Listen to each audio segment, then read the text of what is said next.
Welcome to the first in a series of videos about SQL. In this video, you'll have a quick look at how to use a simulator to enter SQL commands. In this lesson, we'll find an SQL simulator for you to look at. We'll investigate the associated database structure and enter a few simple commands.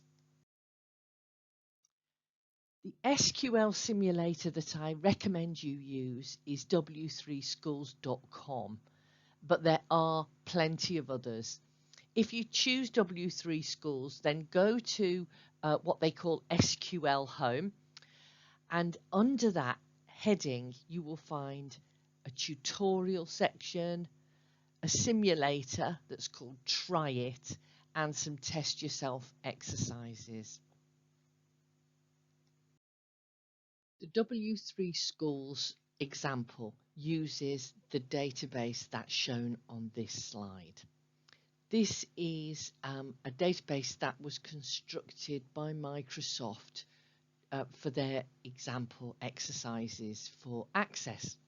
There are several versions of this database out there, so if you go to a different simulator, you may find that the tables have got slightly different names. For example, in some databases, it's customer and employee rather than customers and employees, and some of them have slightly different structure.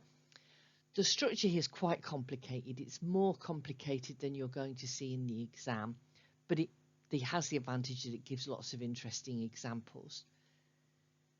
The arrows here show the one-to-many relationship. I'm not going to go into a great deal of detail, but have a look. For instance, each product has one supplier, but each supplier has multiple products. Can you see the part of the database that tells you that? Or each customer may produce several orders, but each order has only one customer. They've done something that we talked about in class. They've split off order details as a separate entity from orders. Can you think about why that's the case? If you want to write it down, you could stop the video, because in a second I'm going to say what the answer is. So the reason they've split off order details from orders is to avoid there being a many-to-many relationship between products and orders.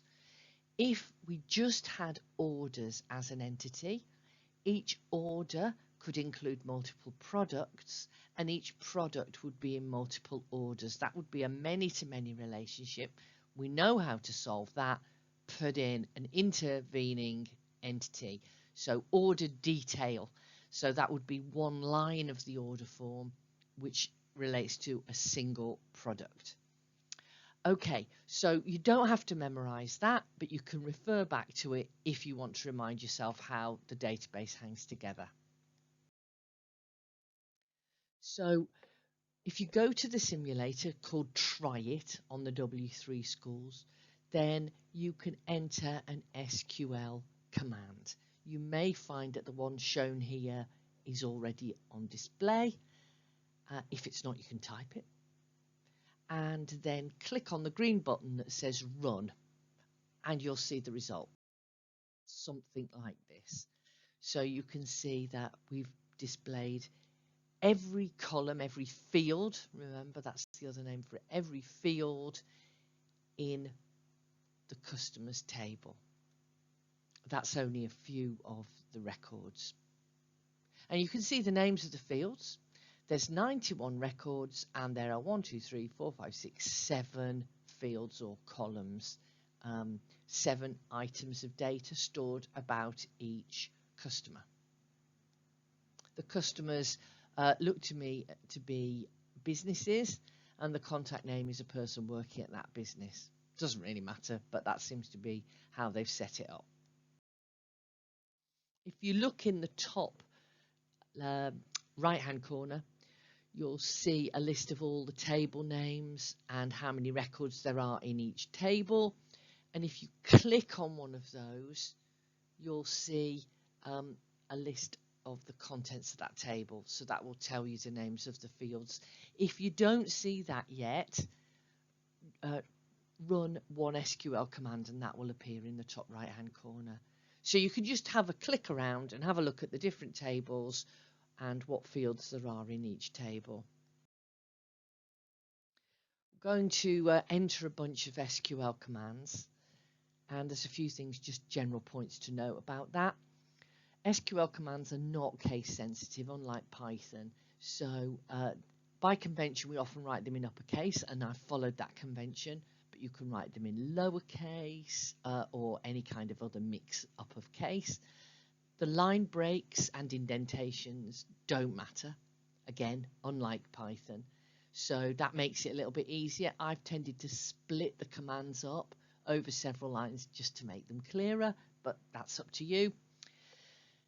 Identifiers such as table names and field names can be marked by putting square brackets around them. That's optional. The advantage of it is that very occasionally you might want to use a SQL keyword as an identifier, and that is in fact the case in this project because the word order is used in SQL to sort something into order, and it's also the name of a table. I guess they've done that on purpose to give us an example. So you may see identifiers surrounded with square brackets, and the asterisk is used as a wildcard. That means any. So if you say select star, that means select any of the fields from the table. So let's have a look at an example. Select star from categories. So that means select all the fields from the categories table. And you can see that I've used lowercase there in both the SQL commands and the name of the table. It'll still work, so you can try that one. So your activity now is to find a suitable SQL simulator, for instance W3 Schools, and use SQL to display all the records and fields from each table. You don't have to print them out or anything, just look at them all to give yourself an idea. An extension activity for those of you who are quite confident with databases: identify the use of foreign keys to create relationships between tables. We've talked about that in class. In the next lesson, we'll look at commands to search and display data, to edit, to make changes to data, and how to join tables together using foreign keys as before. So I'll see you in the next presentation. Bye for now.